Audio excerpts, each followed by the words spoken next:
everybody. I want to talk now about open doors of miracle. Open doors. According to the book of Revelation chapter 3 verse 8 of the chapter, you know, the Bible talk about, I have set an open door before you which no one can shut.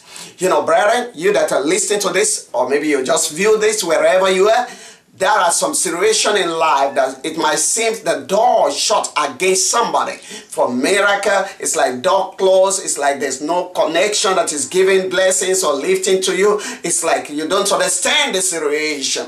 Now, but I want to tell you, when God opened door for you, no demon can shut it. And the good news is that right now, God is bringing open door to your life, open door of blessings, open door of new business, new opportunity, and the new blessings of heaven. There is an open door coming to you. Get ready and receive it. In the name of Jesus.